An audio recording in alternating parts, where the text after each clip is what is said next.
Hello students, I am BL Chaudhary, team botany CLC Sikar. हाँ भाई, कैसे हो? मस्त हो? NCERT हिंदी इंग्लिश दोनों पास रहे, बिल्कुल पढ़ रहे हो ना अच्छे से?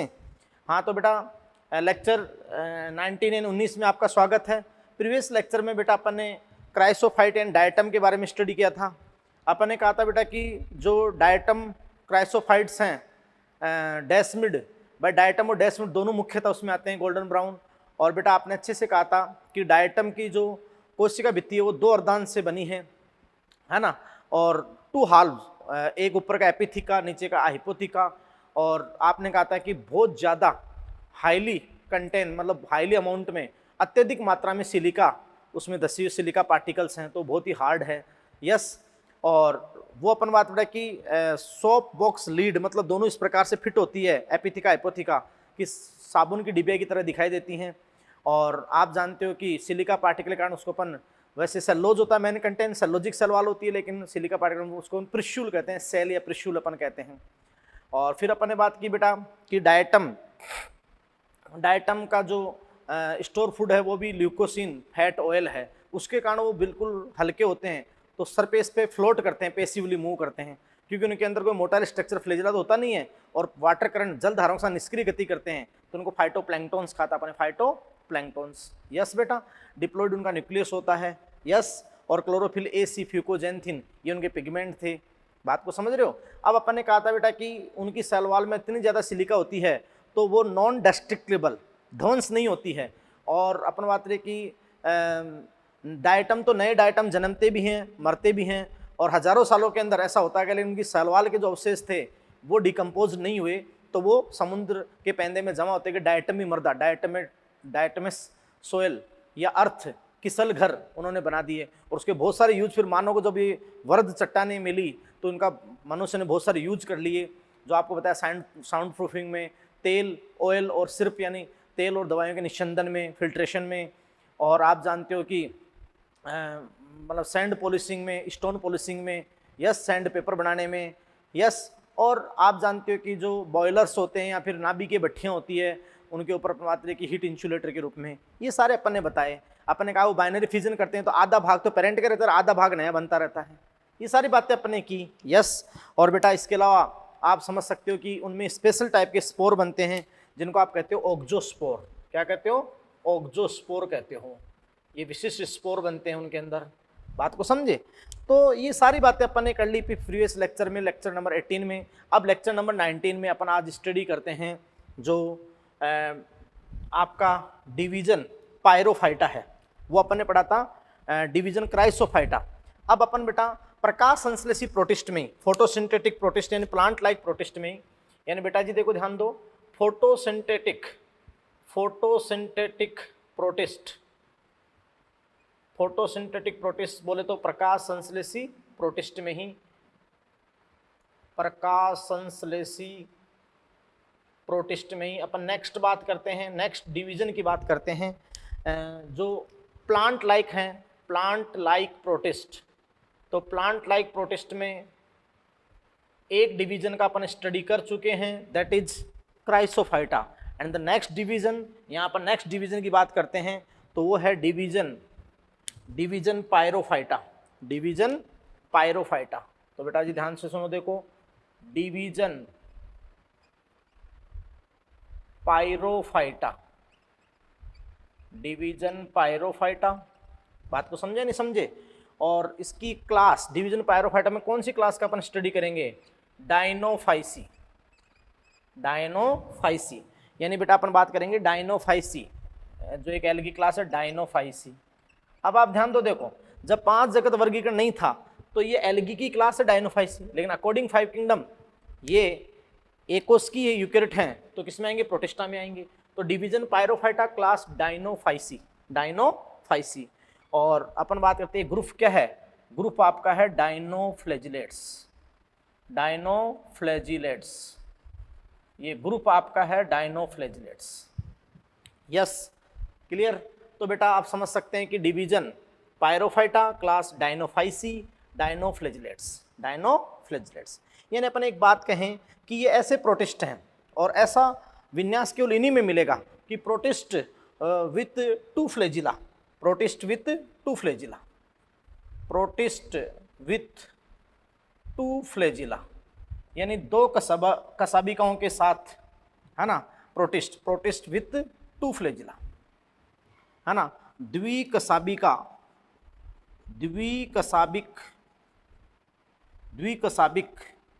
प्रोटिस्ट। यस बेटा, तो प्रोटिस्ट विथ 2 फ्लैजिला, ये बात अपन करेंगे।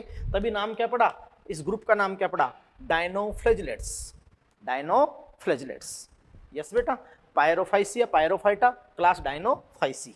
यस, अब देखो बेटा जी, अपन बात करते हैं कि ये जो डायनोफ्लैजिलेट्स हैं, ये अपन बात बेटा कि मुख्यतः इनका अगर अपन हैबिटेट की बात करें तो आप समझ सकते हैं कि हैबिटेट, आवास, तो ये मुख्यतः बेटा क्या होते हैं, जलीय होते हैं, एक्वेटिक होते हैं, लेकिन मुख्यतः ये मैराइन वाटर में होते हैं। किस में होते हैं बताओ, मैराइन वाटर में, है ना।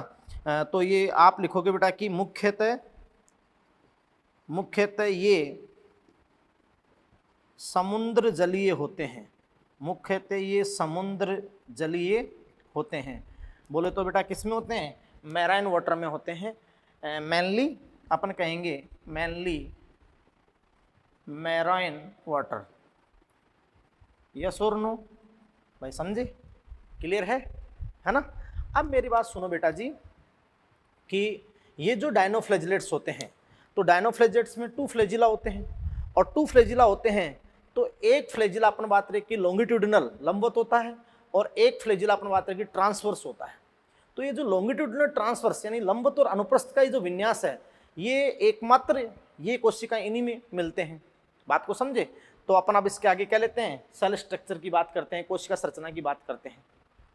हाँ तो बेटा अपने बात की भी मेनली मैराइन वाटर हो गया। इसके बाद अपन बात कर रहे हैं बेटा कि जो इसके अलावा कुछ डायनोफ्लैजिलेट्स होते हैं, कुछ स्वच्छ जलीय भी होते हैं, कुछ स्वच्छ जलीय भी होते हैं, कुछ जातियाँ। यस बेटा, अब आप ध्यान से सुनना, देखो कि जो डायनोफ्लैजिलेट्स हैं, डायनोफ्लैजिलेट्स की अगर अपन बात करें बेटा तो ध्यान से सुनो, देखो कि जो स्पेशली बेटा डायनोफ्लैजिलेट्स हैं वो जो डायनोफ्लैजिलेट्स हैं वो येलो यानी पीले, येलो, ग्रीन, बात को समझे भाई। डायनोफ्लैजिलेट्स हैं जो येलो है, ग्रीन है, ब्राउन है,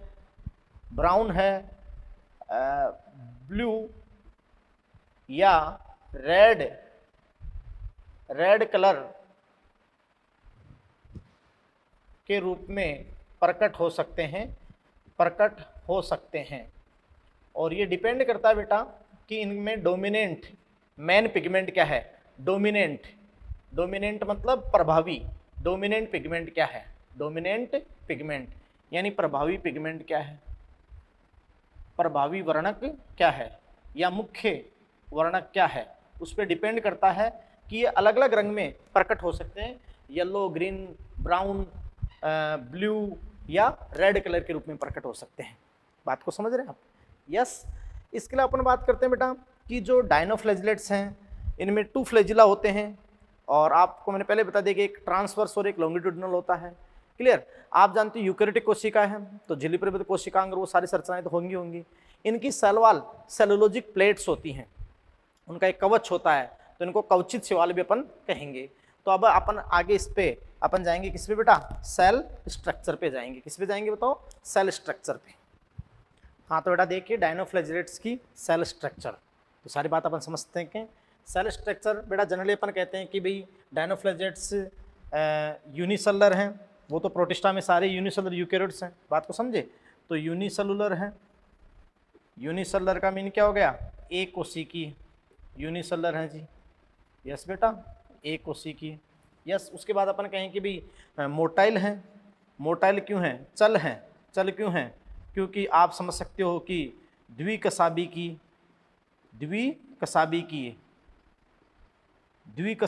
प्रोटिस्ट हैं। बात को समझे, यानी बाईफ्लैजिलेटेड प्रोटिस्ट। बोलो हाँ या ना, सही बेटा। और यूकैरियोटिक संगठन है ना। और जो कसाबिका उसमें आप जानते हो कि जो माइक्रोट्यूब्यूल्स है उनकी 9+2 व्यवस्था है जो यूकैरियोट में होती है। क्लियर। और ये भी गोल्डन ब्राउन प्रोटिस्ट हैं, गोल्डन ब्राउन प्रोटिस्ट, लेकिन प्रोटिस्ट विथ 2 फ्लैजिला, लेकिन 2 कसाबिकाओं वाले। क्लियर है? यस। तो गोल्डन ब्राउन प्रोटिस्ट हैं। यस बेटा। अब अपन ने ये बता दिया कि अधिकांशतः समुद्र जलीय हैं, कुछ फ्रेश वाटर यानी स्रोत जलीय भी हैं। बात को समझे? अब अपन सीधी सी बात करते हैं बेटा कि जो इन डायनोफ्लेजेट्स की जो बॉडी होती है, मैं आपको बता दूं कि उसकी जो सेल वॉल होती है, तो आप देखो अपन सेल स्ट्रक्चर पे आते हैं कि बेटा जो इनकी सेल वॉल होती है वो सेलुलोज की कड़ी पट्टिकाओं, स्टिफ सेलुलोजिक सेल वॉल, यानी सेल वॉल की कड़ी पट्टिकाओं, मतलब सेलुलोज की कड़ी पट्टिकाओं, सेलुलोज और पैक्टिन की कड़ी पट्टिकाओं की बनी होती है। यस बेटा।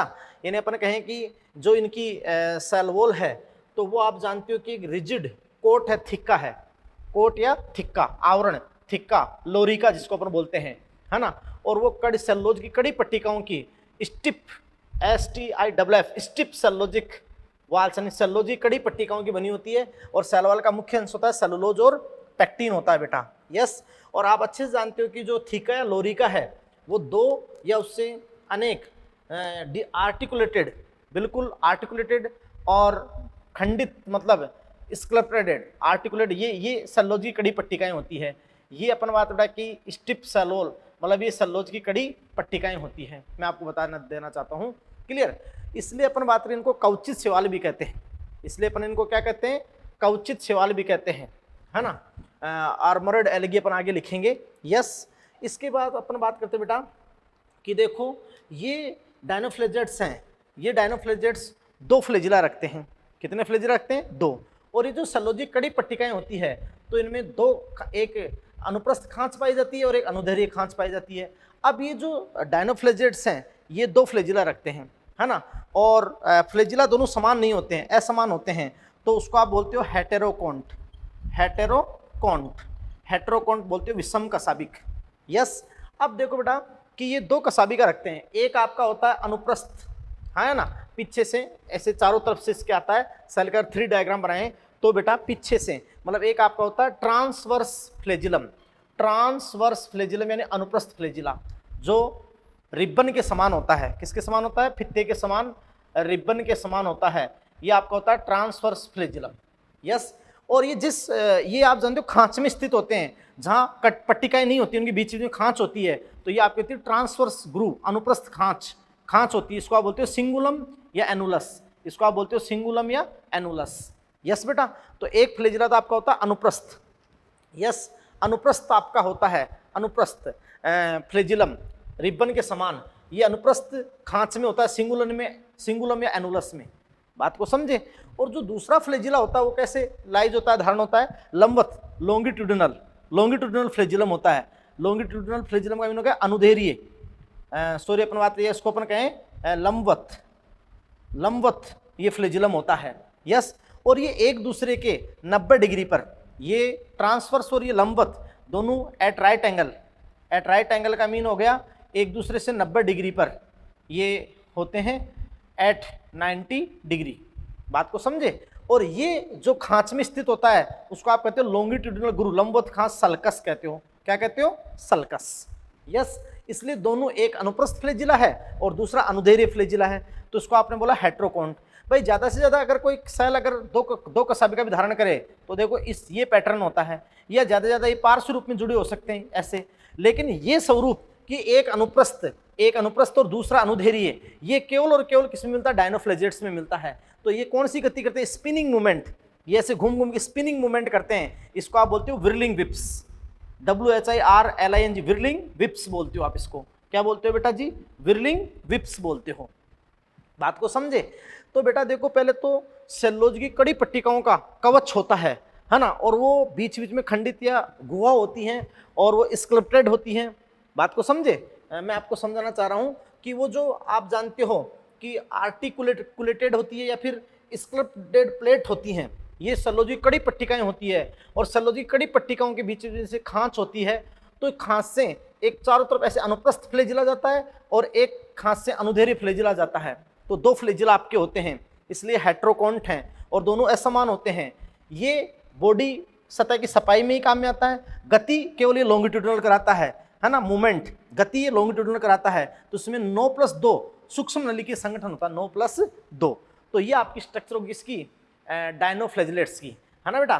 और इसलिए अपन इन डायनोफ्लैजिलेट्स को जब सेलुलोज की कड़ी पट्टिकाओं का इस पर आवरण होता है तो बेटा जी अपन बात करते हैं कि ये जो डायनोफ्लैजिलेट्स हैं इनको अपन कवचित शैवाल भी कहते हैं। क्या कहते हैं बेटा? कवचित शैवाल भी कहते हैं, यानी अपन इनको कहते हैं आर्मोरेड एल्गी। बोले तो अपन इसको क्या कहते हैं? कवचित शैवाल भी कहते हैं, कवचित शैवाल भी कहते हैं।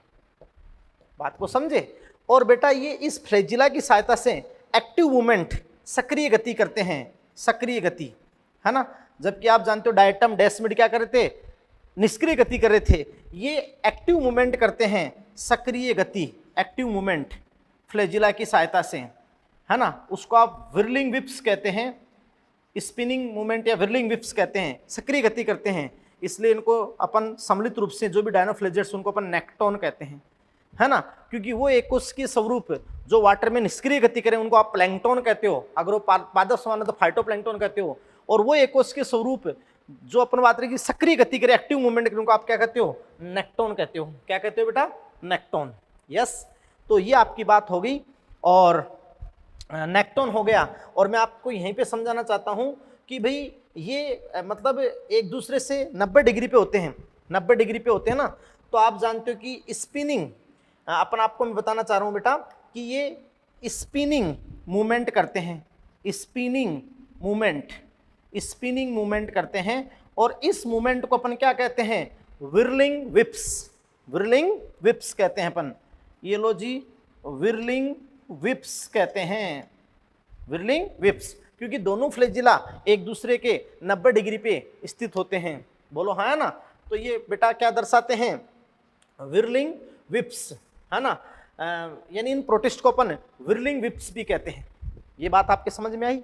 अब आप जानते हो बेटा कि फोटोसिंथेटिक प्रोटिस्ट हैं, प्रकाश संश्लेषी हैं, होलोफाइटिक न्यूट्रिशन है, होलोफाइटिक। तो आप समझ रहे हैं कि बेटा, फिर मैं लिखता हूं कि भाई यहाँ सारी एक एक इन्फॉर्मेशन कि आप समझ रहे हैं बेटा कि ये प्लांट लाइक हैं, प्लांट लाइक प्रोटिस्ट हैं, प्लांट लाइक प्रोटिस्ट। तो प्लांट लाइक प्रोटिस्ट हैं तो फोटोसिंथेटिक हैं। यस बेटा, प्रकाश संश्लेषी हैं, फोटोसिंथेटिक, प्रकाश संश्लेषी। और प्रकाश संश्लेषी हैं तो ये कौन सा न्यूट्रिशन दर्शाते हैं? वो अपन पहले भी पढ़ चुके हैं, होलोफाइटिक, होलोफाइटिक यानी पादप सम। इसका मतलब भाई जो भी ERGB और क्लोरोप्लास्ट है और क्लोरोप्लास्ट में पिगमेंट है ना। तो होलोफाइटिक न्यूट्रिशन, पादप सम। तो बेटा क्लोरोप्लास्ट में प्रकाश से वर्णक है, तो इनके अंदर कौन से टाइप के फोटोसिंथेटिक पिगमेंट होते हैं? तो अब अपन बात करते हैं किसकी? फोटोसिंथेटिक पिगमेंट की। तो बेटा आप देखो, अपन बात करते हैं फोटोसिंथेटिक पिगमेंट की, समझ रहे हो। तो देखो यहाँ अपन लिखते हैं इनके प्रकाश संश्लेषी वर्णक, फोटोसिंथेटिक पिगमेंट। ये लो जी, फोटोसिंथेटिक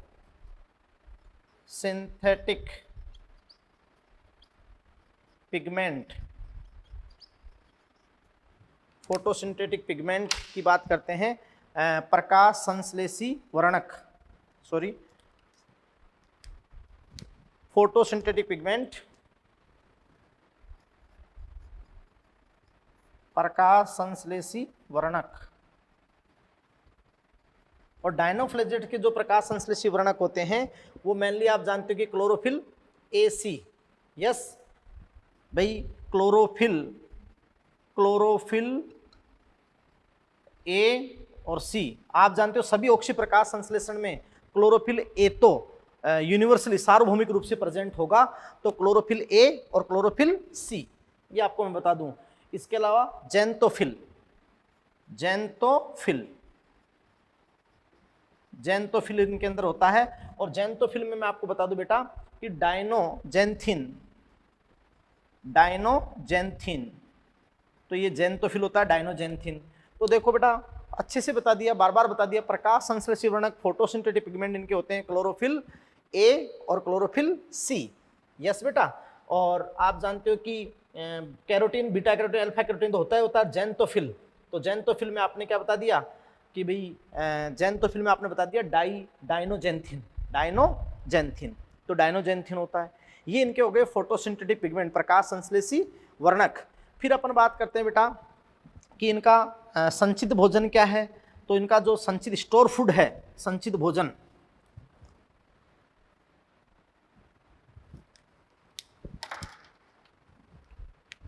आप ध्यान दें, स्टोर फूड, संचित भोजन।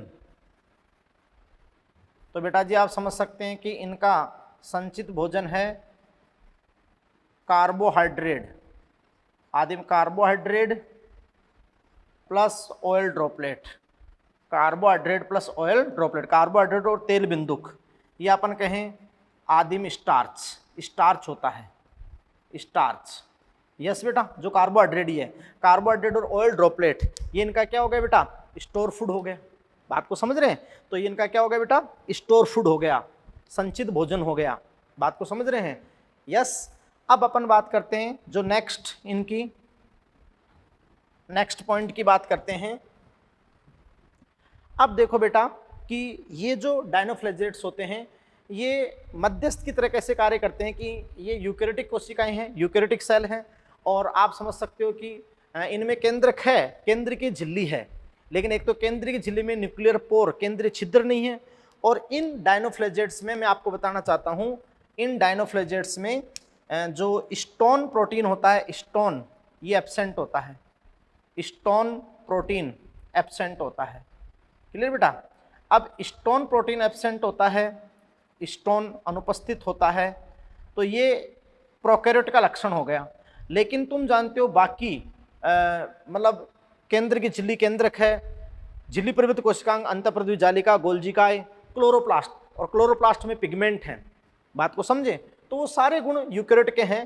तो इनको अपन कहते हैं, सीधी सी बात है कि बेटा ये मेंबर है किसके, मीजोकैरियोन, यानी अपन इसको मीजोकैरियोट कहते हैं। यस, मीजोकैरियोट्स कहते हैं, मीजोकैरियोट्स। यानी मीजोकैरियोट्स वो होते हैं कि जो सामान्यतः यूकैरियोटिक संगठन रखते हों लेकिन उनमें स्टोन प्रोटीन एब्सेंट है, ये एक प्रोकैरियोटिक कैरेक्टर है। तो इन दोनों का मध्यस्थ यानी प्रोकैरियोट और यूकैरियोटिक बीजन मीजोकैरियोट्स अपन इनको कहते हैं। क्या कहते हैं बेटा? मीजोकैरियोट्स। बात को समझे? तो स्टोन प्रोटीन में क्या होती है, एब्सेंट होती है, और स्टोन प्रोटीन एब्सेंट होने से, बाकी केंद्र के छिद्र के एब्सेंट होने से, बाकी तुम जानते हो पूरा का पूरा इनमें यूकैरियोटिक संगठन होता है। तो इनको अपन क्या कहते हैं, मीजोकैरियोट कहते हैं। क्या कहते हैं बेटा? मीजोकैरियोट, है ना। मतलब अपन कहते हैं कि भाई इनका न्यूक्लियस सामान्यतः बड़े आकार का होता है और क्रोमोजोम स्टोन नहीं रखते हैं, केंद्र के आवरण है, न्यूक्लियोलस प्रेजेंट है ना। तो ऐसे ऑर्गेनाइजेशन को, ऐसे संगठन को अपन क्या कहते हैं, मीजोकैरियोन या मीजोकैरियोट्स, मीजोकैरियोन। बात को समझ रहे हो आप? बोलो बोलो, यस, क्लियर। अब अपन बात करें कुछ अदर इनसे रिलेटेड जो इंपॉर्टेंट पॉइंट्स हैं डायनोफ्लैजेलेट से रिलेटेड, उसकी बात करते हैं। और ये आप बहुत अच्छे समझ लेना कि अनुदैर्घ्य फ्लैजिला हो गया, अनुप्रस्थ हो गया, अनुप्रस्थ खांच को आप सिंगुलम एनुलस, अनुदैर्घ्य खांच को आप सल्कस, दोनों एक दूसरे के 90 डिग्री पे हो गए।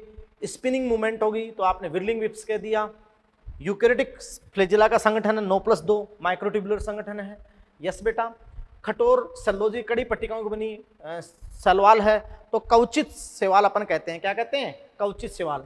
और डोमिनेंट पिगमेंट के आधार पर ये येलो, ब्राउन, रेड, पिंक ऐसे कई कलर में प्रदर्शित करते हैं।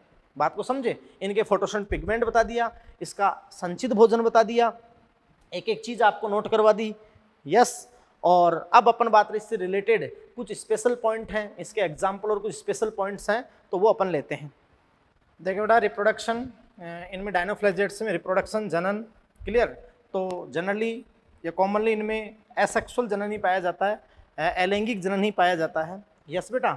और एसेक्सुअल में भी अपन, अलैंगिक जनन में भी अपन बात करें तो भाई उसको कायिक या अलैंगिक अपन बोलते हैं। तो वेजिटेटिव, जब अनुकूल परिस्थितियाँ हो तो ये सेल डिवीजन के द्वारा ही जनन करते हैं, यानी बाइनरी फिजन। सेल डिवीजन का मीनिंग वहाँ पर क्या हो जाएगा, बाइनरी फिजन, है ना, द्विविभाजन।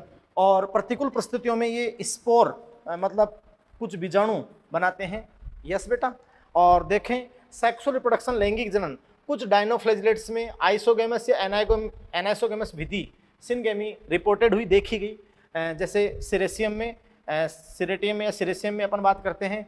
और देखो इन डायनोफ्लैजिलेट्स में जो लाइफ साइकिल पैटर्न होता है, क्योंकि ये वो प्रोटिस्ट है जो हैप्लॉइड है, और अपने कहा था कि जो हैप्लॉइड है एन है, उनके अंदर जब एडल्ट एन है तो माइटोसिस से गैमेट बनेंगे, फिर गैमेट फ्यूज होने के बाद जब जाइगोट बनेगा तो जाइगोट मियोसिस का स्थल यानी जाइगोटिक मियोसिस होगा, और जाइगोटिक मियोसिस होते कौन सा लाइफ साइकिल होगा, हैप्लॉन्टिक लाइफ साइकिल होगा। बता दिया था आपको सारा बनाकर। अपवाद है नोक्टिलुका, ये नोक्टिलुका बेटा समुद्री भूत जो नोक्टिलुका होता है ये 2n होता है, और वैसे इसको पहले प्रोटोजोन में सम्मिलित किया गया था, लेकिन नोक्टिलुका के अंदर सेल वॉल होने के कारण से इसको यहाँ लाएगा। बाकी ये अप्रकाश संश्लेषित होता है ना, और ये गैमेटिक मियोसिस शो करता है डिप्लॉन्टिक लाइफ साइकिल। बात को समझे? यस। अब कुछ इससे रिलेटेड जो एग्जाम्पल, इसके जो स्पेशल पॉइंट है वो बात करते हैं। आप देखें बेटा कि जो एग्जाम्पल्स ऑफ डायनोफ्लैजिलेट्स हैं, तो एग्जाम्पल ऑफ डायनोफ्लैजिलेट्स भाई सिरेटियम, गोनियोलेक्स, जिम्नोनिडियम और पायरोसिस्टिस। इसके अलावा नोक्टिलुका जो अपन एक अपवाद के रूप में इसमें इंक्लूड करते हैं। बोलो बेटा, तो ये हुए एग्जाम्पल्स, सिरेटियम, गोनियोलेक्स, जिम्नोनिडियम और पायरोसिस्टिस। डायनोफ्लैजिलेट्स बेटा अब आपको एक सबसे इंपॉर्टेंट बात बताता हूँ कि डायनोफ्लैजिलेट्स जैव प्रदीप्ति यानी बायोल्यूमिनेसेंस, जैसे आप जानते हो ना प्रदीप्त काय होती हैं, ल्यूमिनियस बॉडीज होती हैं, नॉन ल्यूमिनियस होती हैं, तो ये अपन बात बेटा कि लिविंग है, तो डायनोफ्लैजिलेट्स जैव प्रदीप्ति बायोल्यूमिनेसेंस प्रदर्शित करते हैं। भाई क्यों? अर्थात ये इमिट लाइट यानी ये प्रकाश उत्सर्जित करते हैं। क्लियर? क्योंकि इनके कोशिका द्रव्य में फोटोजेनिक ग्रेन्यूल्स होती हैं। इनके कोशिका द्रव्य में क्या होती है? फोटोजेनिक ग्रेन्यूल्स को ये अपन कहें ल्यूसीफेरिन प्रोटीन होता है, ल्यूसीफेरिन प्रोटीन, यानी अपन कहेंगे बेटा इनके कोशिका द्रव्य में फोटोजेनिक ग्रेन्यूल या अपन बात करें कि एक प्रोटीन होता है ल्यूसीफेरिन। तो ये क्या करते हैं, दिन के समय सनलाइट को या जो सोलर रेडिएशन है उनको अपन बात ट्रैप कर लेते हैं, फोटोजेनिक ग्रेन्यूल जो इनके साइटोप्लाज्म में है, कोशिका द्रव्य में। यस। और दिन के समय उसको इकट्ठा कर लेते हैं, और रात्रि के समय उस ल्यूसीफेरिन प्रोटीन का ऑक्सीडेशन होता है। ल्यूसीफेरिन प्रोटीन का क्या होता है? ऑक्सीडेशन। तो जैसे ही बेटा ऑक्सीडेशन होता है तो ये प्रकाश उत्सर्जित करते हैं, इमिट लाइट, प्रकाश उत्सर्जित करते हैं, इमिट लाइट को इमिट करते हैं। यहाँ है ना, क्योंकि इनके कोशिका द्रव्य में फोटोजेनिक ग्रेन्यूल है, और आप जानते हैं एक विशेष प्रोटीन है ल्यूसीफेरिन। तो ये क्या करते हैं बेटा कि दिन के समय एंट्रैप कर लेते हैं सनलाइट को, रात्रि में उसको इमिट लाइट ऑक्सीडेशन से मतलब प्रकाश उत्सर्जित करते हैं। अतः इन्हें नाइट एल्गी अपन बात करें बेटा, नाइट लाइट, ये अपन सेकेंड सॉरी यहाँ पर नाइट लाइट या फायर एल्गी भी कहते हैं। नाइट लाइट या फिर क्या कहते हैं बेटा? फायर एल्गी भी इनको अपन कहते हैं। बात को समझ रहे हैं आप? तो इन्हें अपन बेटा ये नाइट लाइट के नाम से भी जाने जाते हैं और फायर एल्गी के नाम से भी जाने जाते हैं, क्योंकि आप जानते हो कि ये मतलब चमकते हुए दिखाई देते हैं रात्रि के अंदर, जुगनू की तरह आप जानते हो चमकते हुए दिखाई देते हैं। यस। फिर देखो बेटा कि कुछ डायनोफ्लैजिलेट्स समुद्र में तीव्र विभाजन करते हैं, रैपिडली डिवाइड होते हैं और सरफेस के ऊपर फैल जाते हैं, है ना बेटा, स्प्रेड हो जाते हैं, और वो उत्पन्न करते हैं रेड टाइड्स। ये बहुत इंपॉर्टेंट, ये बहुत अच्छा क्वेश्चन आ चुका है। रेड टाइड्स उत्पन्न करते हैं। क्या उत्पन्न करते हैं बेटा? रेड टाइड्स, लाल ज्वार या लाल तरंगे उत्पन्न करते हैं, जैसे गोनियोलेक्स और जिम्नोडियम। ये आपकी होगी रेड टाइड। ये क्वेश्चन बहुत अच्छा नीट एग्जाम में बार बार आ चुका है भाई। यस। अब देखो कुछ डायनोफ्लैजिलेट्स जो होते हैं जैसे गोनियोलेक्स, है ना, ये सेक्सी टॉक्सिन, ये विशेष टॉक्सिन यानी विषैले पदार्थ स्रावित करते हैं, और ये जो कशेरुकियों के लिए अत्यधिक हाईली पॉइजनस मतलब अत्यधिक विषैले होते हैं, जैसे वर्टिब्रेट कौन, फिशेज है, अदर एक्वेटिक एनिमल हैं, इनके लिए बेटा आप जानते हो हाईली पॉइजनस होते हैं। मैं आपको बता दूं। अब देखो बेटा क्या होता है कि जो मैराइन सेल फिश होती है ना, ये कंज्यूम करती है डायनोफ्लैजिलेट्स को, और इस विषैलेपन को वो एक्यूमुलेट यानी संचय करती हैं फिशेज। बात को समझे? ये बात आप समझ रहे हैं। और देखो बेटा कि ये उन सेल फिश के लिए तो ज़्यादा हार्मफुल नहीं होता है, लेकिन फूड चेन के थ्रू ये मानव में आ जाए तो मानव में पैरालाइसिस उत्पन्न कर देता है। तो मानव के लिए उन फिशेज को अपन बोलते हैं PSP, paralytic shellfish poisoning. और फिर फूड चेन के द्वारा अगर मनुष्य में आ जाए तो आप जानते हो क्या उत्पन्न कर देते हैं? पैरालाइसिस कर देते हैं। बात को समझे? यानी ये टॉक्सिन पैरालिसिस करते हैं ह्यूमन के अंदर, लकवा कर देते हैं। और क्यों ये टॉक्सिन मानव में किसके थ्रू है? फूड चेन, क्योंकि मेनली ये किस में थे? फिशेज में थे। यस, ये बात आपकी सारी हो गई। इसके अलावा इनकी एक हानिकारक प्रक्रिया जो डायनोफ्लेजेट्स की है कि देखो अपन प्रीवियस चैप्टर बीजी में पढ़ा था कि वो एल्गल ब्लूम, वाटर ब्लूम उत्पन्न करते हैं।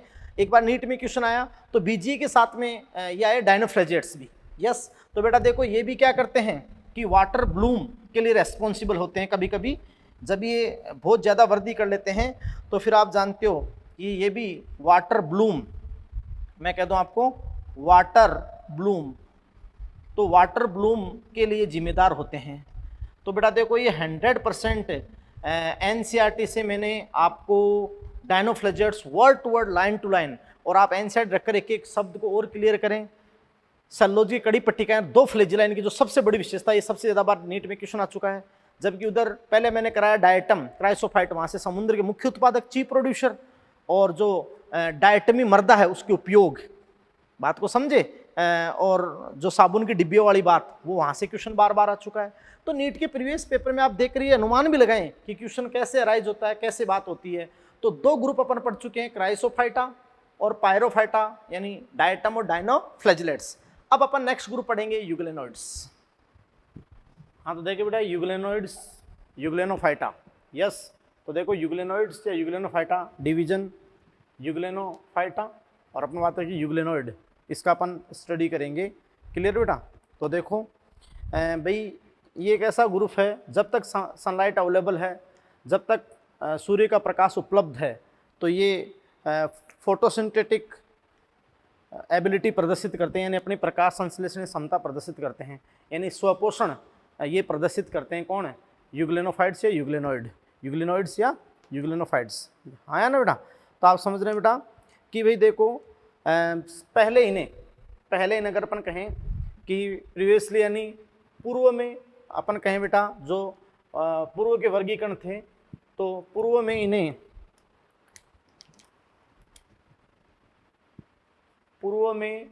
इन्हें इनकी प्रकाश संश्लेषणीय क्षमता के कारण, प्रकाश संश्लेषणीय क्षमता मतलब फोटोसिंथेटिक एबिलिटी के कारण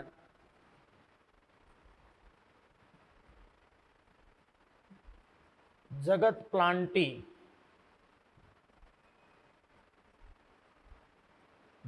प्लांटी में रखा गया था। बात को समझे कि जो प्रीवियसली, यानी जो पूर्व के वर्गीकरण थे, तो उन वैज्ञानिकों के अनुसार इन्हें इनकी प्रकाश संश्लेषण क्षमता के कारण जगत प्लांटी में रखा गया था। मतलब किसमें इंक्लूड किया गया था? प्लांट्स में इंक्लूड किया गया था, सम्मिलित किया गया था। यस बेटा? लेकिन देखो बाद में कुछ साइंटिस्ट ने, मैं आपको बताना चाहता हूँ भाई, कुछ साइंटिस्ट ने कभी कभी जब सनलाइट एब्सेंस होती है तो ये एनिमल की भांति पोषण दर्शाते हैं, एनिमल की भांति व्यवहार करते हैं। तो आप कहें बेटा कि बाद में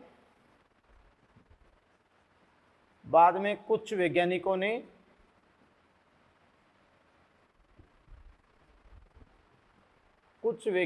ने सेल वॉल एब्सेंट होने से, यानी कोशिका भित्ति अनुपस्थित होने से, कोशिका भित्ति अनुपस्थित होने से, और अगर अपना बात करें बेटा, और जंतु समान पोषण दर्शाने के कारण इन्हें एनिमल्स में सम्मिलित किया गया था। यस बेटा? तो भाई कुछ साइंटिस्ट इनको प्लांट में और कुछ साइंटिस्ट इनको एनिमल्स में। लेकिन बाद में आप समझ रहे हो बेटा कि जो सबसे एडवांस क्लासिफिकेशन है, सबसे आधुनिक है, 5 जगत वर्गीकरण प्रणाली, और according 5 kingdom classification system. Clear भाई, फिर आप समझ सकते हो। लेकिन अब इन्हें पांच जगत वर्गीकरण प्रणाली के अनुसार, 5 जगत वर्गीकरण प्रणाली के अनुसार इन्हें अपन कहें according 5 kingdom classification system, 5 kingdom classification system, है ना बेटा। तो अब इन्हें 5 जगत वर्गीकरण प्रणाली के अनुसार अकॉर्डिंग 5 किंगडम क्लासिफिकेशन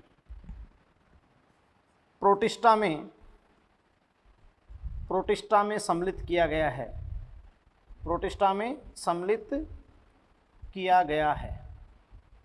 समझे, मतलब फोटोसिंथेटिक प्रोटिस्ट यानी प्रकाश संश्लेषी प्रोटिस्ट में ग्रुप, यानी जो पायरोफाइटा जो आपने पढ़ा पहले, क्राइसोफाइटा, पायरोफाइटा और ये यूग्लेनोफाइटा, तो फोटोसिंथेटिक प्रोटिस्टा में सम्मिलित किया गया है बेटा।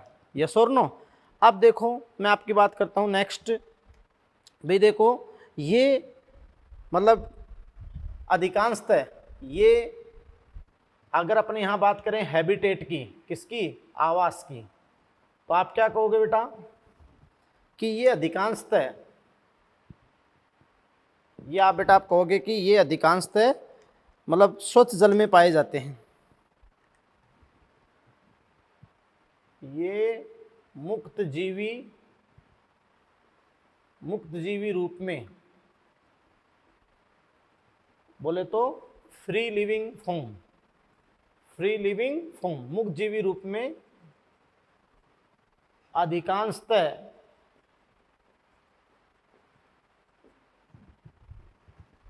स्वच्छ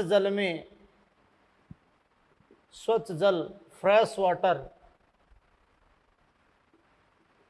स्वच्छ जल में पाए जाते हैं। जैसे पौंड, तालाब, लेक, झील, तालाब, झील आदि में। अर्थात अगर अपन कहें कि स्थिर ठहरे हुए जल में,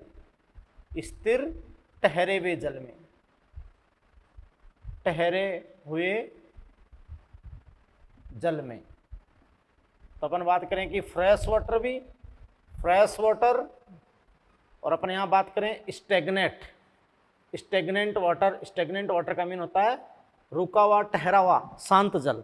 तो पौंड या लेक में फ्रेश वाटर में भी और स्टेगनेंट वाटर मतलब बेटा स्थिर, स्वच्छ जल में, स्थिर ठहरे हुए जल में ये पाए जाते हैं, है ना। और इनमें से कुछ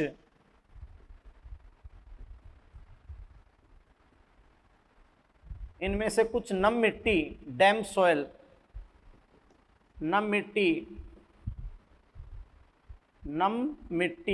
डैम सॉइल, ये अपन कहें कि गंदले जल में, अपन बात करें बेटा इनमें से कुछ मतलब डैम सॉइल या फिर अपन कहें कि गंदले जल में, तो अपन उसको कहेंगे ब्रैकिश वाटर में भी पाए जा सकते हैं। बात को समझे बेटा। अब आप ध्यान देना, देखो कि लाइट की प्रेजेंस में, सनलाइट की प्रेजेंस में मतलब सनलाइट की उपस्थिति में, आप जानते हो ये 100% फोटोसिंथेटिक हैं यानी ऑटोट्रॉप्स हैं, प्रकाश संश्लेषी हैं, स्वपोषी हैं, फोटोसिंथेटिक, ऑटोट्रॉप्स। क्लियर। और लाइट की एब्सेंस में, है ना, सनलाइट की एब्सेंस में ये आप जानते हो बेटा हेटेरोट्रॉप्स हैं, विषमपोषी हैं, हेटेरोट्रॉप्स, विषमपोषी बेटा जी। तो देखो जब तक सनलाइट प्रेजेंट है तो इनमें पिगमेंट होते हैं और ये फोटोसिंथेटिक हैं, ऑटोट्रॉप्स हैं, है ना। यानी अपन कहें कि होलोफाइटिक मतलब पादप संपोषण करते हैं, होलोफाइटिक, यस।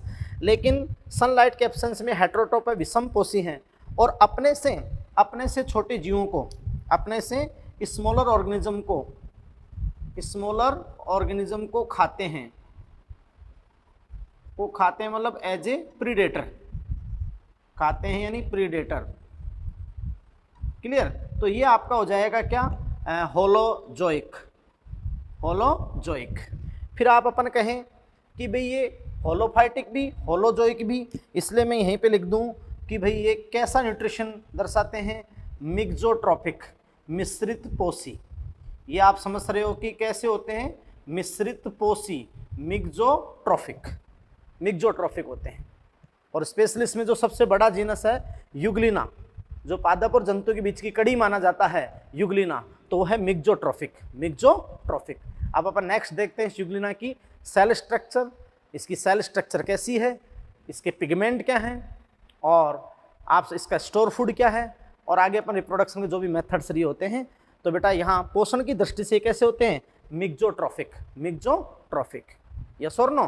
तो ये यूग्लिनोफाइटा, यूग्लिनोइड, और इसका सबसे प्रमुख जो समूह हो यूग्लिना, और यूग्लिना पादप और जंतु के बीच की कड़ी, मिक्सोट्रॉफिक न्यूट्रिशन, क्योंकि सनलाइट की उपस्थिति में फोटोसिंथेटिक ऑटोट्रॉप्स, होलोफाइटिक, सनलाइट के एब्सेंस में हेटेरोट्रॉप विषमपोषी, अपने से छोटे जीवधारियों को खाते हैं। इसका मतलब मात्र प्रीडेटर भी हो गए, कभी कभी कुछ एक आधी जाति सैप्रोबिक मर्तोपजीवी भी होती है, यस। तो मिक्सोट्रॉफिक न्यूट्रिशन हो गया, होलोफाइटिक प्लस होलोजोइक, मिक्सोट्रॉफिक मिश्रित पोषी, यस बेटा, क्लियर। तो देखिए बेटा जी, यूग्लिनोइड की सेल स्ट्रक्चर आपके सामने अपन जो बता रहे हैं, कोशिका संरचना, सेल स्ट्रक्चर। तो फर्स्ट ऑफ ऑल हम आपको कहते हैं बेटा कि ये सेल वॉल लेस प्रोटिस्ट हैं, मतलब सेल वॉल लेस प्रोटिस्ट, मतलब इन यूग्लिनोइड में कोशिका भित्ति का अभाव होता है। कोशिका भित्ति का क्या होता है, अभाव, कोशिका भित्ति का अभाव होता है। क्लियर बेटा, यस। तो ये सेल वॉल लेस प्रोटिस्ट हैं, कोशिका भित्ति के इनमें क्या होता है, अभाव होता है। तो जो इनकी आउटरमोस्ट जो प्रोटोप्लास्ट की लेयर है, प्रोटोप्लाज्म लेयर आउटरमोस्ट लेयर है, तो इनकी जो आउटरमोस्ट सबसे बाह्यतम परत है, आउटरमोस्ट जो कोशिकी आवरण आउटरमोस्ट लेयर है, वो है प्लाज्मा मेम्ब्रेन, प्लाज्मा झिल्ली, यस, प्लाज्मा झिल्ली, ये इनका आउटरमोस्ट कोशिकीय आवरण है। बात को समझे। हाँ, ये क्या प्रोड्यूस करता है, ये अपने चारों ओर फिर प्रोड्यूस करता है, किसका प्रोडक्शन करता है, मतलब ये प्रोड्यूस करता है बेटा एक पतली प्रोटीन की अधिकता वाली, लचीली, फ्लेक्सिबल, इलास्टिक, ये प्रोड्यूस करता है पेलिकल। इनके चारों तरफ पेलिकल है ना, पेलिकल जो प्रोटीनिशियस लेयर होती है, प्रोटीन युक्त लेयर होती है। क्लियर बेटा। और ये जो पेलिकल होती है, ये पतली होती है, लचीली होती है ना, बिल्कुल थिन होती है, मतलब लचीली होती है, फ्लेक्सिबिलिटी होती है, और प्रत्यास्थ मतलब इलास्टिक होती है। ये क्या, पेलिकल। अब देखो बेटा, सबसे आउटरमोस्ट पर अपन आ गए ना पेलिकल पे, ये आ गई जी pellicle, protein rich layer, flexibility, जो इनको बहुत ज़्यादा फ्लेक्सिबिलिटी प्रोवाइड करती है, तरंगीय गति इनको क्या प्रदान करती है, तरंगीय गति प्रदान करती है। ये लो जी, तरंगीय गति, ये लो तरंगीय गति प्रदान करती है। बात को समझ रहे हो। तो देखो सबसे आउटरमोस्ट आप आ गए, ये proteins layer, protein rich layer, protein की अधिकता वाली लेयर, और ये बिल्कुल पतली लचीली, ये पेलिकल, जो इस प्लाज्मा मेम्ब्रेन को चारों तरफ से घेरे हुए है। बस एब्सेंट कहाँ है, जहाँ ये यहाँ पे खांच बनती है, फ्रो बनती है, ये रेजरवॉयर जहाँ बनता है, वहाँ पेलिकल एब्सेंट होती है, वहाँ पर पेलिकल क्या होती है, एब्सेंट। इसलिए अपन आउटरमोस्ट कंप्लीट लेयर जो कोशिका आवरण कहेंगे प्लाज्मा मेम्ब्रेन, लेकिन वो प्लाज्मा मेम्ब्रेन अपने चारों ओर प्रोड्यूस करती है पेलिकल, जो प्रोटीनस लेयर है, पतली लचली प्रत्यास्थ है, उसको तरंगी गति देती है। तो देखिए ये पेलिकल है, प्रोटीन रिच लेयर है, फ्लेक्सिबिलिटी है, और ये चारों तरफ है, लेकिन यहाँ का रेजरवायर जो है यहाँ पे है, वहाँ ये एब्सेंट है। बात को समझे। और अब आप जानते हो कि इसके बाद, इस पेलिकल के बाद जो ये सेकंड लेयर है, तो ये आप समझ रहे हो कि ये तो इसका आउटर मोस्ट लेयर है ही प्लाज्मा मेम्ब्रेन, प्लाज्मा मेम्ब्रेन है। बात को समझे। और बेटा आप अच्छे से जानते हैं कि जो प्लाज्मा मेम्ब्रेन है वो लिपोप्रोटीन लेयर है, लिपोप्रोटीन लेयर। बोले तो बेटा क्या, लिपिड और प्रोटीन की बनी है, लिपिड प्लस प्रोटीन, तो ये लिपोप्रोटीन लेयर है जो होती है जनरली प्रोकैरियोट चाहे यूकैरियोट, लिपोप्रोटीन लेयर ही होती है, लिपिड और प्रोटीन की बनी होती है। यस। उसके बाद में देखो अपन बात करते हैं कि यहाँ इस प्लाज्मा मेम्ब्रेन का इन्वेजिनेशन होता है, वलन होता है, और यहाँ एक गुहा बनती है, फ्रो बनती है, एक कैविटी बनती है जिसको आप कहते हो रेजरवॉयर। वैसे इसके 3 पार्ट होते हैं। जो इसका शीर्ष होता है उसको आप साइटोस्टोम माउथ की तरह होता है, साइटोफेरिंग्स जो मिडिल पार्ट होता है साइटोफेरिंग गर्सनी की तरह होता है, और ये आपका होता है मतलब रेजरवॉयर, रेजरवॉयर आपका होता है। यस बेटा। और वैसे अपन मेनली इस कैविटी को, गुहा को अपन बोलते हैं रेजरवॉयर अपन बोलते हैं, जहाँ पेलिकल क्या होती है, एब्सेंट होती है। बात को समझ रहे हो, क्लियर है।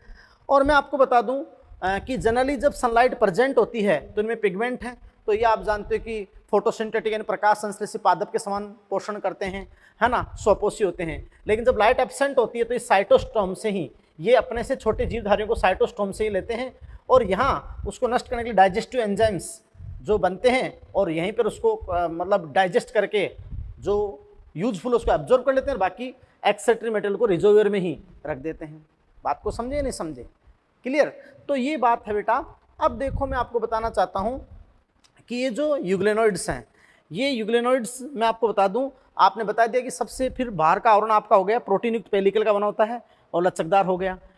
ये बेटा आप समझ सकते हो कि अब ये जो ये यूग्लेनोइड्स हैं, तो यूग्लेनोइड्स आप जानते हो कि बाइफ्लेजिलेटेड प्रोटिस्ट हैं, ये भी बाइफ्लेजिलेटेड हैं, 2 फ्लेजिला हैं, और दोनों असमान हैं, हेट्रोकॉन्ट हैं, विषम कसाबिक हैं। बात को समझ रहे हो, है ना, हेट्रोकॉन्ट हैं, विषम कसाबिक हैं। तो देखो बेटा अपन बात करते हैं कि मतलब ये बाइफ्लेजिलेटेड बोले तो द्विकसाबिक, बाइफ्लेजिलेटेड द्विकसाबिक। यस। और अपन कहें कि हेट्रोकॉन्ट का मतलब हो गया विषम कसाबिक हेट्रोकॉन्ट, क्योंकि एक छोटा होता है वो रिड्यूस होता है नॉन फंक्शनल, और एक बड़ा हब का होता है ना, लॉन्ग टिन सेल, मतलब जो खुरदरा भी होता है, लॉन्ग टिन सेल का मीन होता है झाड़ू तरी खुरदरा, है ना। तो long tinsel large flagellum जिसमें 9+2 सूक्ष्म नली के संगठन होता है, वो फंक्शनल आपका होता है। बात को समझे। तो ये बाइफ्लेजिलेटेड होते हैं, हेट्रोकॉन्ट होते हैं, विषम कसाबिक होते हैं। बात की समझे। और इनके अंदर क्या पाया जाता है बेटा, पैराफ्लेजिलर सिस्टम। इनके अंदर बताओ क्या पाया जाता है, पैराफ्लेजिलर सिस्टम, फोटोसेंसिटिव पैराफ्लेजिलर बॉडी, बोले तो पैराफ्लेजिलर सिस्टम। ये पैराफ्लेजिलर सिस्टम क्या होता है कि सीधी सी बात है, जिसमें एक कसाबिका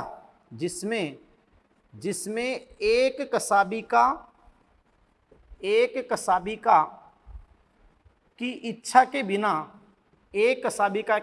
के बिना दूसरा कसाबिका या दूसरा कसाबिका फ्लेजिलम मूवमेंट नहीं कर सकता, गति नहीं कर सकता। यस बेटा। देखो कि यहाँ देखो कि जो लॉन्ग फ्लेजिलम है वो रिजोवियर के निचले पार्ट यानी यहाँ बेस पार्ट, आधार पार्ट पर जो 2 यहाँ ब्रांच, यहाँ बेसल ग्रेन्यूल होती है, बेसल ग्रेन्यूल यहाँ से उत्पन्न होता है, लेकिन जस्ट इसके बाद स्मॉल फ्लेजिलम के साथ मिल जाता है। ये दोनों फ्लेजिला की जहाँ यूनियन होती है, जहाँ दोनों फ्लेजिला मिलते हैं, उसको आप कहते हो पैराफ्लेजिलर बॉडी। तो इनमें पैराफ्लेजिलर सिस्टम होता है जिसमें एक कसाबिका की इच्छा के बिना दूसरा कसाबिका फ्लेजिलम मूवमेंट नहीं कर सकता है। बात को समझे बेटा। तो ये आप समझ रहे हैं कि यहाँ से फिर दूसरा फ्लेजिलम जो स्मॉल होता है रिड्यूस हो जाता है, और वो लॉन्ग वो फंक्शनल होता है। बात को समझ रहे हो आप। तो ये बाइफ्लेजिलेटेड हैं, हेट्रोकॉन्ट हैं, पैराफ्लेजिलर इनमें सिस्टम होता है। और मैंने आपको बता दिया कि पैराफ्लेजिलर सिस्टम होता क्या है। यस बेटा। अब देखो मैं आपको बताना चाहता हूं कि यूग्लेनोइड का ये पश सिरा है, पोस्टीरियर एंड, पश पॉइंटेड एंड है, और ये एंटीरियर, ये अग्र है, ब्लंट, ये चौड़ा है, ये नुकीला है, और बीच में से चौड़े हैं, तो ये तरकुरूपी स्पिंडल्स है, कैसे हैं बताओ, तर्कुरूपी स्पिंडल सेप, यानी बेटा ये तर्कुरूपी कोशिका रखते हैं, तर्कु मतलब मैं कहूँ कि तर्कुरूपी यानी स्पिंडल सेप। जैसे तुम मूली देखते हो ना, स्पिंडल ऊपर भी ब्रॉड बे और मतलब पॉइंट भी मतलब आप समझे कि सॉरी ऊपर भी नुकीला नीचे भी नुकीला, बीच में ब्रॉड, लेकिन यहाँ थोड़ा ये ब्लंट है थोड़ा सा और ये पॉइंटेड है। यस। अब बेटा देखो मैं आपसे बात करना चाहता हूँ कि जहाँ दोनों फ्लैजिला की यूनियन है, दोनों फ्लैजिला जहाँ टच होते हैं वहाँ पैराफ्लैजिलर बॉडी होती है, और उसी लेवल पे इस रेजोवियर की मेम्ब्रेन से अटैच आपकी होती है स्टिग्मा आई स्पॉट, फोटोसेंसिटिव, फोटोसेंसिटिव। तो ये होती है स्टिग्मा, स्टिग्मा आपकी होती है आई स्पॉट, और ये आपकी बेटा फोटोसेंसिटिव है ना। और ये इस यूग्लिनोइड के अंदर प्रकाश और ताप का भार और अंदर प्रकाश और ताप का नियंत्रण करती है। तो ये स्टिग्मा आई स्पॉट इसी लेवल पे, और इसके जस्ट अपोजिट यहाँ पर आपकी होती है कॉन्ट्रैक्टाइल वैक्यूल, संकुचनशील रसधानी। तो देखो बेटा ये स्वच्छ जल में होते हैं और सेल वॉल इनमें होती नहीं है, तो एक्स्ट्रा वाटर अंदर भर जाए तो ये ब्रस्ट एंड फट सकते हैं, और पानी की कमी पड़ जाए तो भी गड़बड़ है। तो इसके लिए इसमें ओस्मो रेगुलेशन के लिए मैं आपको बता दूं कि ओस्मो रेगुलेशन के लिए इसमें क्या पाई जाती है, कॉन्ट्रैक्टाइल वैक्यूल, संकुचनशील रसधानी। ये ओस्मो रेगुलेशन के लिए बेटा कॉन्ट्रैक्टाइल वैक्यूल पाई जाती है, ओस्मो रेगुलेशन के लिए। क्लियर। और ये आपकी हो गई सीवी। इसके अलावा देखो ये ऐसे इसमें तिरछे मायोनीमे होते हैं जो इसको तरंगी गति और भी ज़्यादा मतलब कंस्ट्रक्शन संकुचित होने में, फैलने में, एक्सपेंशन होने में ये पेशी मायोनीमे ये भी हेल्प करते हैं। बात को समझ रहे हो आप? यस। इसके बाद में देखो बेटा ये जो यूग्लिनोइड होता है इसमें अपन बात करें कि ये क्लोरोप्लास्ट है, ये क्लोरोप्लास्ट है, और क्लोरोप्लास्ट में भी अपन पिगमेंट आपको बताएंगे, फोटोसिंथेटिक पिगमेंट। तो धोरी झिल्ली क्लोरोप्लास्ट है। यस। और आप जानते हो जितना भोजन काम में लेता है बाकी एक्स्ट्रा जो बचता है उसको पैरामाइलम बॉडीज के रूप में संचित कर लेता है, अभी बताएंगे वो भी सारा। बात को समझे। और ये न्यूक्लियस है, एगुणित न्यूक्लियस, हैप्लॉइड न्यूक्लियस है, हैप्लॉइड न्यूक्लियस। और ये आप समझ रहे हैं कि एक यूग्लिनोइड सेल यानी यूग्लिनोइड की स्ट्रक्चर है। यस।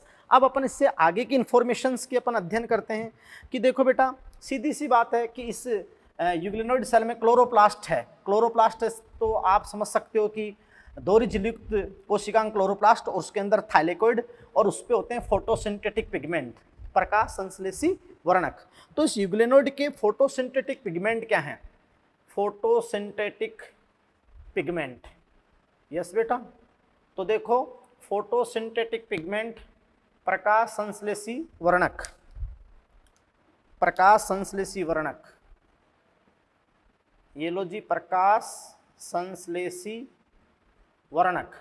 और बेटा जी देखो फोटोसिंथेटिक पिगमेंट में इसमें आपका होता है chlorophyll, chlorophyll A and B, chlorophyll A and B. और जैंथोफिल में बेटा होता है, जैंथोफिल में आपका होता है जियाजेंथिन, जियाजेंथिन। तो देखो क्लोरोफिल ए तो सभी ऑक्सी प्रकाश संश्लेषी वर्णकों में, सभी ऑक्सी प्रकाश सजीवों में अनिवार्य है क्लोरोफिल ए एंड बी। तो क्लोरोफिल ए बी और जैंथोफिल में जियाजेंथिन, जियाजेंथिन। तो ये जो प्रकाश संश्लेषी वर्णक हैं they are identical, they are identical, they are identical to higher plants. यानी ये प्रकाश संश्लेषी वर्णक बेटा उच्च पादपों के समान है ना, उच्च पादपों के समान, आइडेंटिकल टू हायर प्लांट, उच्च पादपों के समान है। तो यूग्लिनोइड्स में जो प्रकाश संश्लेषी वर्णक पाए जाते हैं वो उच्च पादपों के समान होते हैं, क्लोरोफिल ए बी, और जैंथोफिल में आपका होता है जियाजेंथिन। ये इनके हो गए फोटोसिंथेटिक पिगमेंट। नेक्स्ट अपन बात करते हैं बेटा इनका स्टोर फूड क्या है। तो देखो स्टोर फूड जो होता है इनका कि भी अपना फूड यूज करने के बाद जो स्टोर करते हैं, तो स्टोर फूड पैरामाइलम कार्बोहाइड्रेट, तो वो अपन देखते हैं, यानी पैरामाइलम स्टार्च या पैरामाइलम कार्बोहाइड्रेट। तो स्टोर फूड, और इसलिए देखो ये पैरामाइलम बॉडीज है, पैरामाइलम बॉडीज। तो स्टोर फूड यानी बेटा संचित भोजन, और देखें आप संचित भोजन है पैरामाइलम पॉलीसेकेराइड, पैरामाइलम कार्बोहाइड्रेट है, पैरामाइलम कार्बोहाइड्रेट, या इसको अपन कह सकते हैं पैरामाइलम स्टार्च, पैरामाइलम स्टार्च। तो ये बेटा इनका क्या है, स्टोर फूड है, किसका, यूग्लिनोइड का। क्लियर। अब अपन इसके रिलेटेड अपन नेक्स्ट बात देखते हैं। तो देखो नेक्स्ट बात ये आपका पैरामाइलम कार्बोहाइड्रेट का बीटा 1,3 ग्लूकेन हो गया। बात को समझ रहे हैं आप? यस। और ये पैराफ्लेजिलस सिस्टम हो गया, स्टिग्मा आई स्पॉट हो गई, शॉर्ट फ्लेजिलम रिड्यूस हो गया, ये माउथ साइटोस्टोम जहाँ से फिर स्मॉल ऑर्गेनिज्म को प्रिडेट करेंगे, यहाँ डाइजेस्ट कर देंगे, साइटोफेरिंग्स हो गई, रेजोवायर हो गया, है ना, कॉन्ट्रैक्टिकल वैक्यूल हो गई ऑस्मो रेगुलेशन के लिए या उत्सर्जन के लिए भी। और आप समझ रहे हैं कि ये क्लोरोप्लास्ट में पिगमेंट थे, स्टोर फूड पैरामाइलम बॉडीज हो गई, है ना, और आउटर मोस्ट जो पतली लचीली परत होती है पेलिकल हो गई। बात को समझ रहे हो? सारी बात बता दी ना आपको? क्लियर। अब नेक्स्ट अपन बात करते हैं बेटा कि देखो जो यूग्लिनोइड्स होते हैं, तो यूग्लिनोइड के अंदर न्यूक्लियस सेंट्रल वैक्यूल के पास आपका होता है। क्लियर। अब नेक्स्ट बात मैं आपकी बात करता हूँ बेटा, और इसके अंदर जो न्यूक्लियस होता है वो हैप्लॉइड होता है भाई, हैप्लॉइड। इसलिए ये जाइगोटिक मियोसिस कर सकते हैं। अभी अपन बात करेंगे इनकी रिप्रोडक्शन की। अब देखो बेटा इनके अंदर अपन बात करें रिप्रोडक्शन की, तो रिप्रोडक्शन इन यूग्लिनोइड्स, रिप्रोडक्शन जनन। यस। अब आप देखें कि रिप्रोडक्शन जनन में अगर एसेक्सुअल रिप्रोडक्शन की बात करूं मैं, पहले एसेक्सुअल रिप्रोडक्शन अलैंगिक जनन, और अलैंगिक जनन में भी फर्स्ट ऑफ ऑल मैं आपसे बात करूं कि अनुकूल परिस्थितियां, तो अनुकूल परिस्थितियों में वेजेटेटिव, वेजेटेटिव कायिक, मतलब अनुकूल परिस्थितियों में, तो बेटा अनुकूल परिस्थितियों में ये प्रदर्शित करते हैं सबसे इम्पोर्टेंट, और वो आपका होता है बाइनरी फिजन। लेकिन कौन सा binary fission? Longitudinal, longitudinal binary fission, अनुदैर्घ्य द्विविभाजन, अनुदैर्घ्य द्विविभाजन, है ना बेटा। यहाँ से आप समझते हो कि जैसे अनुदैर्घ्य द्विविभाजन, अनुदैर्घ्य द्विविभाजन। यस। तो लॉन्गिट्यूडिनल बाइनरी फिजन, तो बेटा देखो मोस्ट ऑफ डायटम में देख लो, चाहे अमीबा में देखो, इसे भी देख लेना, ट्रांसवर्स बाइनरी फिजन आएगा, लेकिन यहाँ पर आपका है अनुदैर्घ्य द्विविभाजन। यस। अब देखो ये तो बात हो गई अनुकूल परिस्थितियों की, लेकिन एसेक्सुअल रिप्रोडक्शन अगर अपन बात करें प्रतिकूल परिस्थितियों में, तो प्रतिकूल परिस्थितियों में देखो इन यूग्लिनोइड में क्या होता है, प्रतिकूल परिस्थितियों में इनके अंदर आपका बनता है पाल्मेला स्टेज, पाल्मेला, जैसे एल्गी में होता है ना पाल्मेला स्टेज बनती है, पाल्मेला स्टेज या पुट्टी, सिस्ट पुट्टी। तो देखो अनुकूल परिस्थिति, वो प्रतिकूल परिस्थितियों में अगर अपन बात करें बेटा, तो इनके अंदर आपका बनता है क्या, पाल्मेला स्टेज या सिस्ट, है ना। और ये चिरकालिक अंग है, परनेशन ऑर्गन है, मतलब प्रतिकूल परिस्थितियों को पास करने का तरीका है पाल्मेला स्टेज या सिस्ट। ये मैं आपको समझा दे रहा हूँ। और सीधी सी बात है, नेक्स्ट अपन बात करते हैं कि इसमें यूग्लिनोइड्स में जो सेक्सुअल रिप्रोडक्शन है अभी तक कोई विशेष विधि ज्ञात नहीं है, sexual reproduction not non in यूग्लिनोइड। Yes. तो अपन कहते हैं बेटा कि भाई sexual reproduction, sexual reproduction not non in यूग्लिनोइड। भाई यूग्लिनोइड के अंदर अभी तक सेक्सुअल रिप्रोडक्शन ज्ञात नहीं है, पूर्णतः ज्ञात नहीं है विधि। बात को समझ रहे हो? वैसे जनरली आइसोगमी बाय जाइगोटिक मियोसिस ये आइसोगमी पॉसिबल है, लेकिन sexual reproduction not non in euglenoids. बात को समझ रहे हो बेटा? तो ये सारी बात आपके सामने हो गई। और नेक्स्ट अपन बात करते हैं बेटा कि देखो भाई सेक्सुअल रिप्रोडक्शन अभी तक इनमें ज्ञात नहीं है, और इसके जो एग्जाम्पल हैं, जो सबसे इंपॉर्टेंट है पादप और जंतु के बीच की कड़ी युग्लिना, युग्लिना है ना, और पैरानीमा, पैरानीमा, ये बेटा इसके एग्जाम्पल्स हो गए, पैरानीमा। अब अपन बात करें बेटा नेक्स्ट कि भाई देखो दिन के समय जब प्रकाश की उपस्थिति होगी, तो आप जानते हो कि दिन के समय जब प्रकाश की उपस्थिति होगी तो क्लोरोप्लास्ट में पिगमेंट हैं और उच्च पादपों के समान हैं, तो ये आप जानते हो कि ऑटोट्रोफिक होंगे, स्वपोषी होंगे, प्रकाश संश्लेषी होंगे। और रात्रि के समय आपको मैं बता दूं कि भाई ये प्रकाश के हेटरोट्रोफिक होंगे। तो मैं सीधी सी बात कहूं कि ये मिक्सोट्रोफिक न्यूट्रिशन, मिश्रित पोषी न्यूट्रिशन करते हैं, मतलब होलोफाइटिक और होलोजोइक, है ना। और युग्लिना तो अपन कहें बेटा कि होलोफाइटिक होलोजोइक की बात होगी, तो आप जानते हैं कि प्रकाश की उपस्थिति में ऑटोट्रोफ हैं, प्रकाश की अनुपस्थिति में हेटरोट्रोफ अपने से छोटे जीवों को प्रिडेशन अब ये करते हैं। कभी कभी एक आधी जाति सेप्रोबिक भी होती है। तो ये मिक्सोट्रोफिक हो गए, मिश्रित पोषी हो गए। और युगलिना को तो अपन क्या कहते हैं, पादप और जंतु के बीच की योजक कड़ी कहते हैं, युगलिना। तो युगलिना आप जानते हो पादप व जंतु के बीच की योजक कड़ी, लिंक है, योजक कड़ी है।